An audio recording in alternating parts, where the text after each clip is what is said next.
네, 안녕하세요. 주식은 역시 기리기리세 기리십니다. 안녕하세요, 기리분들. 자, 증시가 너무나 어렵습니다. 이렇게 떨어지면 그냥 하루라도 좀 올랐다가 뭐 다시 떨어지던지 그러한 반등도 살짝 나타날 법도 한데 연일 두드려 맞다 보니까 정신이 없는 것 같습니다. 자, 이 와중에 공부 정말 재미없죠. 하지만 이것 또한 결국 기회가 될 거라고 생각하며 오늘의 공부 빠르게 보고 끝내보도록 하겠습니다. 같이 공부하시죠. 렛츠 기릿. 첫 번째입니다. 일단은 긍정적인 부분을 먼저 보고 조금 뒤에 부정적인 부분을 이어서 보도록 하겠습니다. 자, 일단 저는 뭐 계속 말씀드렸다시피 이렇게 떨어질 때 사야 한다라는 입장이고요. 주식의 기본은 싸게 사서 비싸게 파는 그게 바로 주식 아니겠습니까? 그런데 지금은 이렇게 물론 이제 좀 상황이 안 좋고 정치적 환경도 너무나 안 좋긴 하지만 그럼에도 이 정도로 싸졌으면 그냥 사도 된다. 한 달 뒤 아니면 6개월 뒤, 1년 뒤를 보면은 분명 지금이 기회다라는 생각을 가지고 있습니다. 그리고 주식 경험 중에 그런 말이 있습니다. 떨어질 때 사지 못하면은 오를 때도 사지 못한다. 아마도 기름들 경험이 있으실 거라고 생각해요. 아, 조금만 더 떨어지면 사야지라고 생각하고 들고 있던 기업이 그런데 시간이 지나서 갑자기 막 올라가기 시작하면은 우리는 그 기업이 더 쌌던 그 기억이 있지 않겠습니까? 그러다 보면은 쉽게 매수가 안 나가는 그러한 경험이 있으실 것 같은데 그러한 부분 때문에 결국은 이렇게 주가가 내려갔으면은 그냥 사라, 물려도 사라 이런 말이 아닌가라는 생각을 해봅니다.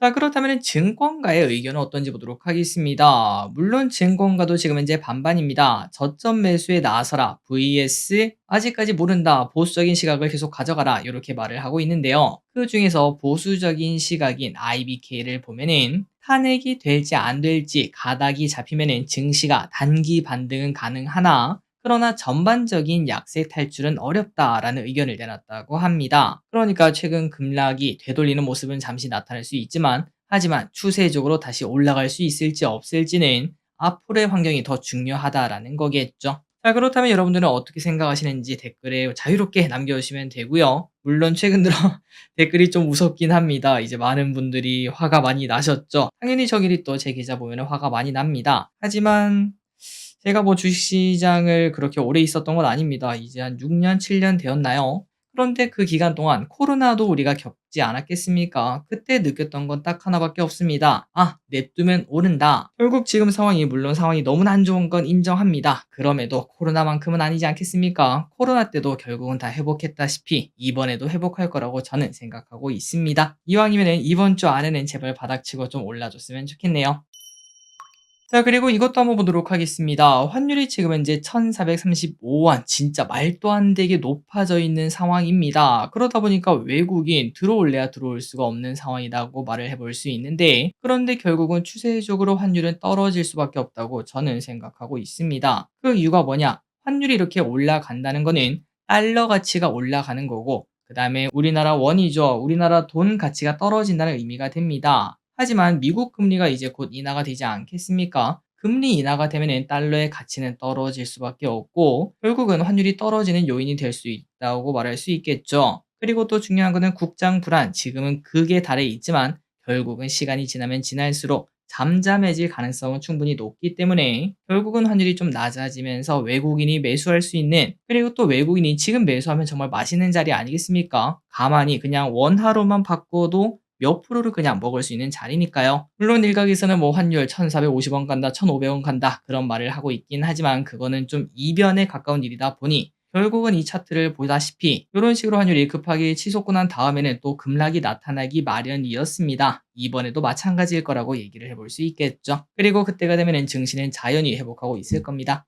그리고 이어서 이것도 보도록 하겠습니다. 자, PBR로 비교하는 건 아마 기분들 다 알고 계실 거라고 생각합니다. 코스피 저점이 어디니? 라는 얘기가 나올 때쯤이면은 대부분 PBR을 딱 꺼내서 0.8배 이 정도면은 저점입니다. 그 이야기를 항상 하거든요. 그런데 0.8배 수준이 2300선이라고 합니다. 거의 다 왔죠. 물론 이제 뭐 증시 환경에 따라서 더 하락할 수도 있고 그다음에 아니면 거기까지 안 갈 수도 있긴 하지만 결국은 그냥 넓게 봤을 때 그쯤이면은 발바닥은 아니더라도 발목은 트였다라는 의미가 될 수 있어서 충분히 이거는 저점의 신호 중 하나다라고 볼 수 있고요. 그리고 멀리서 코스닥을 보도록 하겠습니다. 2008년부터 지금까지의 차트를 보면은 그래도 코스닥 우상향을 하는 모습이었고요. 채널 상단에 닿으면 떨어지는 모습이 나타났고 그리고 하단에 닿으면 올라가는 모습이 나타났었습니다. 아니 길이 근데 얘네는 막 이렇게 막 뚫고 내려가는데 이번에도 막 뚫고 내려가는 거 아니야?'라고도 볼 수 있지만, 그런데 이거는 우리가 보통 쓰는 말이 있죠. 낙폭과대. 금융 위기가 있었을 때, 그리고 코로나가 터졌을 때, 그때는 사실 뭐 예측이 불가능한 하락 아니겠습니까? 그리고 이번에 정말 말도 안 되는 계엄령이라는 게 터지면서 이제 하단을 깨고 내려가는 모습이 나타나고 있으나, 하지만 이 또한 결국은 제자리로 되돌아갈 것이라고 또 생각을 해볼 수 있겠습니다. 마지막으로 이거를 빼놓을 수 없습니다. 바로 증한펀드가 얘기가 나왔을 때는 대부분 저점을 나타냈다는 건데요. 오늘 이제 뭐 이런 얘기가 나왔죠. 증한펀드, 물론 이게 진짜 있는 거냐, 언제 나오는 거냐, 이러한 논란은 많지만, 이 이야기가 나올 때쯤 과거 2022년 7월 14일 증한펀드 이야기 나왔고요. 2020년 4월 8일 증한펀드 이야기 나왔고요. 그때가 언제인지 한번 차트로 보자면은, 아까 봤던 그 위치, 이 위치입니다. 이 위치 바닥에 이제 닿을 때쯤, 그때쯤 되면은 그 이야기가 나왔고, 그리고 머지않아 한 달, 두 달, 뭐 어느 정도 될지는 모르겠으나 그 정도 시간이 지나면은 V자로 올라가는 증시를 매번 확인할 수 있었습니다. 그렇기 때문에 물론 이번은 다르다, 그런 얘기를 하면은 사실 할 말이 없긴 하지만 이때까지 몇십 년 동안 그렇지 않았겠습니까? 급락이 있었다면은 급등이 있었습니다. 이번에도 그럴 거라고 저는 믿고 있습니다. 자, 그래서 이제 증시에 대해서 뭐 긍정적으로 보는 저의 생각은 여기까지만 보도록 하고요. 나머지 경제 소식을 보도록 할게요. 일단 증한펀드 이야기를 보도록 하겠습니다. 증시가 말 그대로 쏟아지고 있는 지금 증한펀드라도 있으면 좋겠다라는 생각이 드는데, 하지만 이 와중에 투입된 금액은 단 700억밖에 나오지 않았습니다. 이번 주에 밸류업에 700억을 투입하고 다음 주에 300억을 추가 투입한다고 하는데, 아니 길이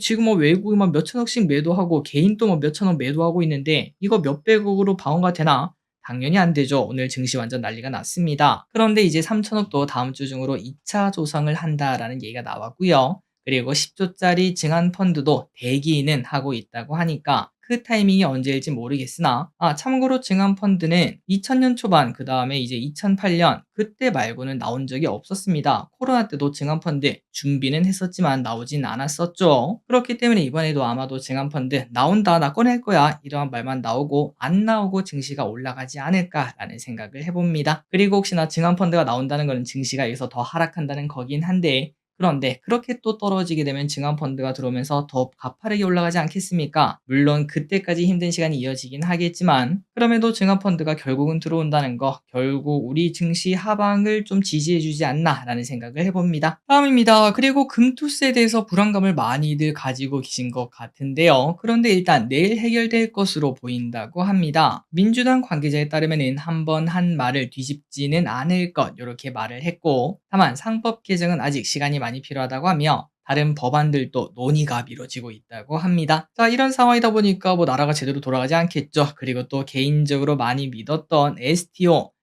관련주가 크게 하락하는 모습이 나타나고 있습니다. 의회에서 이게 통과될 거라고 생각을 했지만 이게 진행 자체가 되고 있지 않으니까요. 결국은 이 혼란이 끝나야 우리가 원하는 주식들 다 올라갈 것 같은데, 언제 끝날지 좀 빨리 좀 끝났으면 좋겠습니다. 다음입니다. 자, 이거는 우리가 좀 관심 있게 볼 필요가 있겠습니다.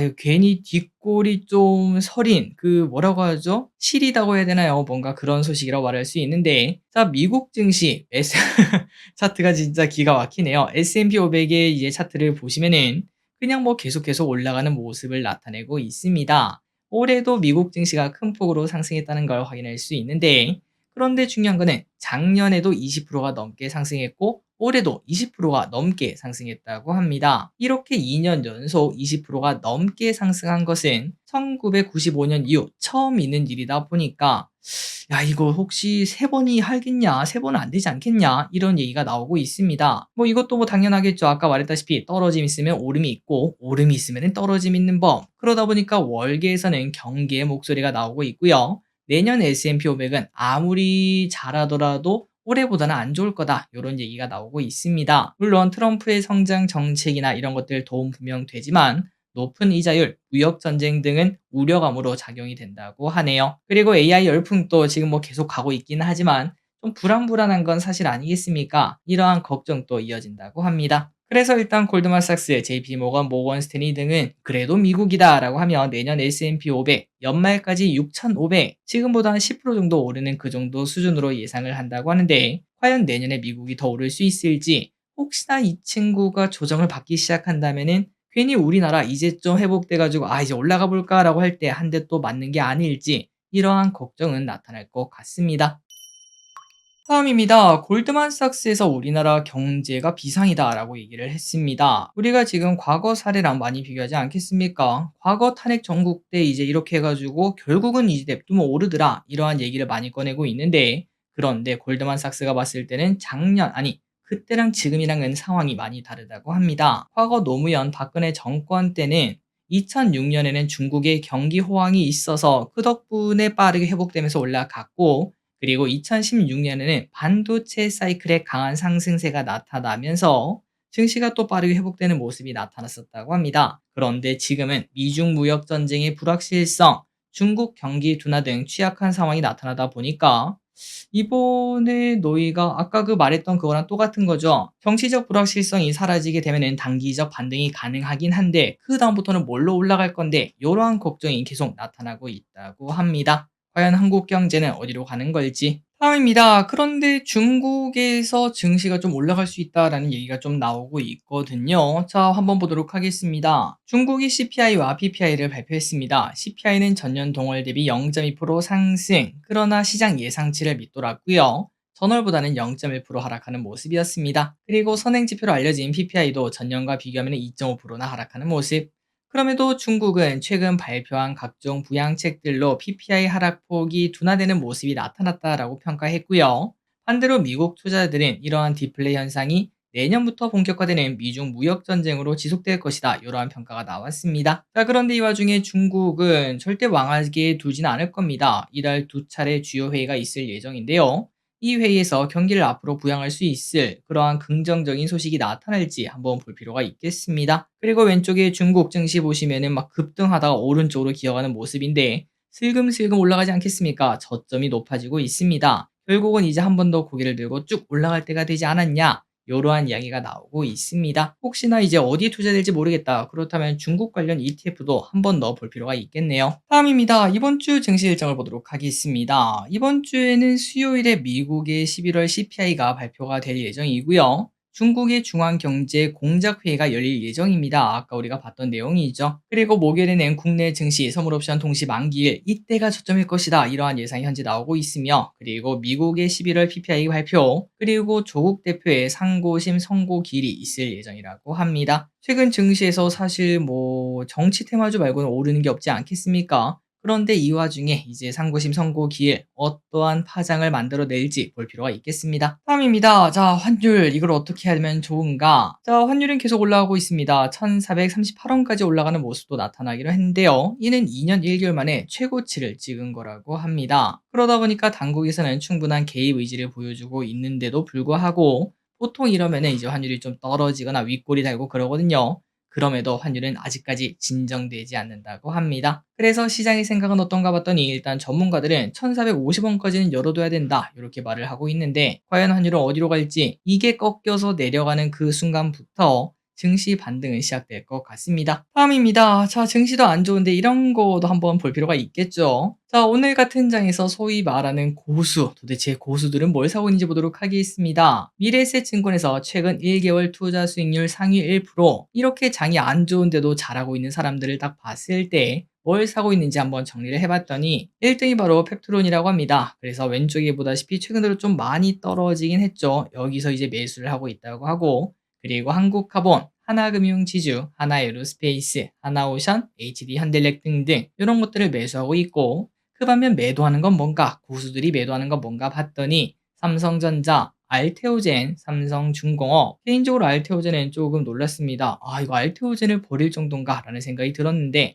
어쨌든 요런 기업도 매도하고 있다고 하네요. 자, 그래서 펩트론 차트를 보면은 이렇게 쭉쭉쭉 가다가 최근 들어 많이 하락했고, 그리고 한국카본을 보면은 이렇게 쭉쭉 올라가다가 떨어지는 모습, 하나금융지주도 올라가다가 떨어지는 모습, 하나에로스페이스도 올라가다 떨어지는 모습, 하나오션도 올라가다가 떨어지는 모습, 조금 낙폭과대다라고 생각되는 것들을 매수하는 것 같습니다. 다음입니다. 이 와중에 비트코인은 뭐 여전히 좋네요. 얼마 전 10만 달러를 찍고 조금 조정받은 비트코인, 그러나 멀리서 보면 여전히 상단에서 거래가 되고 있는 모습인데요. 한국에서는 지금 1.4억 원에 거래가 되고 있는 모습입니다. 이 와중에 번스타인의 분석가는 내년 말에 20만 달러를 돌파한다, 그러니까 지금부터 딱 2배입니다, 이거를 예상한다고 하며 향후 10년간 비트코인은 금을 대체한다고 합니다. 그리고 그 근거는 바로 기관 투자자라고 하는데 이미 올해 기관 투자자들의 자금이 크게 들어오고 있으며 ETF를 통해 무려 68만 개를 매입했다고 합니다. 그리고 내년에도 이 흐름이 이어지면은 뭐 당연히 오르지 않겠니? 라는 근거로 이런 말을 했다고 합니다. 다음입니다. JYP가 오늘 하락하는 모습을 나타냈습니다. JYP의 글로벌 걸그룹 비처가 노이즈에 시달렸는데요. 그건 바로 외국인 멤버 한 명이 소속사 직원에게 학대를 당했다고 합니다. 그래서 이제 그 친구는 탈퇴를 선언했다고 하는데 그리고 JYP에서는 해당 내용을 확인 중이라고 하며 이견이 있었던 측면이 있다 이렇게 발표를 했습니다. 아마도 이제 제가 봤을 때는 트레이닝 과정에서 우리나라 정서랑 이제 그 친구들의 정서랑 좀 차이가 있지 않았나 라는 생각이 들더라고요. 그래서 오늘 JYP도 하락을 피하지 못했습니다. 6% 하락. 그런데 뭔가 좀 이상하죠. 맞습니다. 기대분들이 보유한 종목 중에서도 아무 이유 없는데 막 5%, 10%막 이렇게 빠진 친구들 많았을 겁니다. 그렇기 때문에 JYP 주주분들은 야, 오히려 지금 나오는 게 더 좋았다. 이렇게 말씀하신 분들도 계실 것 같습니다. 다음입니다. 안 좋은 이야기를 조금 더 이어보도록 하겠습니다. K배터리 점유율 20%. 국내 배터리 3사의 글로벌 전기차 배터리 시장 점유율이 점점 낮아져 20.2%를 기록했다고 합니다. 지난 2021년만 해도 31.7%인데 3년 만에 11%나 낮아졌다고 하네요. 그렇다면 그 자리 누가 가져갔나? 다 중국입니다. CATL과 BYD의 합산 점유율이 39.7에서 53.6으로 증가를 했습니다. 물론 어쩔 수 없었습니다. 중국은 훨씬 저렴한 LFP 배터리를 통해 점유율을 끌어올리고 있었는데 거기에 우리나라 배터리사들은 손수묵체액으로 엄청나게 당했다라고 말을 해볼 수 있겠죠. 그런데 또 이 와중에 트럼프 정부의 집권으로 리스크까지 겹치며 힘든 시간을 계속 이어나가고 있습니다. 방산주도 상태가 매우 안 좋습니다. 이번 비상계엄으로 가장 크게 눈물을 흘리는 섹터가 또 방산이라는 얘기가 나오고 있죠. 방산업종 같은 경우에는 국가 산업이다 보니까 불확실한 정부 상황 속 계약 차질에 대한 우려감이 퍼지고 있다고 합니다. 물론 일각에서는 야 그래도 뭐 어차피 계약할 거 뭐 하지 않겠냐 우리나라가 망하는 것도 아니고 그렇게 볼 수 있지만 그런데 실제로 폴란드와 9조 원대의 K2 추가 구입 계약을 연내 체결할 수 있을 것으로 전망했으나 불투명해졌고 최근 방산 계약을 논의하기 위해 방문했던 키르기스탄 대통령도 한국항공우주 방문을 취소를 했다고 합니다. 그리고 그 외 여러 회담들도 연기되거나 취소되면서 우려감이 커지고 있다고 하네요. 그러다 보니까 다른 종목도 어렵고 힘든 상황이지만 방산은 특히 더 눈물을 흘리고 있습니다. 왼쪽에 보다시피 이제 차트 다 깨고 떨어지는 모습이죠. 마지막으로 이 친구도 눈물 하면은 둘째 가라면 서러울 것 같습니다. 방산만큼 힘든 테마가 있다면 바로 대왕고래겠는데요. 그런데 이 와중에 호재가 나오면서 오늘 1% 하락으로 나름 선방하는 모습입니다. 오늘 새벽 부산항으로 대왕고래 가스전의 시추선이 부산항에 입항했다고 합니다. 전국이 불안정하긴 하지만 그래도 일단 할 건 한다라는 거겠죠. 앞으로 약 일주일 동안 시추에 필요한 자재들을 선적하고 17일 본격적인 작업에 착수할 예정이라고 합니다. 물론 앞으로 많이 삐걱삐걱거릴 거라고도 볼 수 있지만 그런데 혹시나 여기서 뭐 좋은 소식이 나타난다. 그렇다면은 상황 반전은 180도 해볼 수도 있을 것 같은데 과연 좋은 소식이 나타날지 기대해 보도록 하겠습니다. 자, 오늘의 공부 여기까지 끝났습니다. 야, 정말 고생 많으셨습니다. 기대분들. 저도 이제 중시를 보고 있고 제 계좌를 보다 보면은 그냥 돈이 막 없어져요. 한 시간 한 시간 볼 때마다 막 숫자가 바뀌어 있는 앞자리가 바뀌어 있고 막 그런 모습을 볼 수 있는데 기대분들도 절대 쉬운 상황은 아니라고 생각합니다. 자, 그럼에도 제가 할 수 있는 말은 하나밖에 없습니다. 과거에도 그랬기 때문에 이번에도 그럴 수밖에 없다. 많이 떨어지면은 또 많이 오르더라 라는 거를 바탕으로 계속 이렇게 말씀드리고 있지만 하지만 이 이야기가 기대분들 모두에게 힘이 되진 않을 거라고 생각합니다. 어떤 분들에게는 허황된 이야기 뭐 그렇게 들릴 수도 있겠죠. 자, 뭐 정답은 없을 것 같지만 그래도 좋은 결과 있기를 바라고 저의 말이 맞든 틀리든 기대분들의 계좌는 꼭꼭꼭 뜨겁길 바라면서 오늘 공부 마무리해 보도록 하겠습니다. 지금까지 기리셨습니다. 빠이요.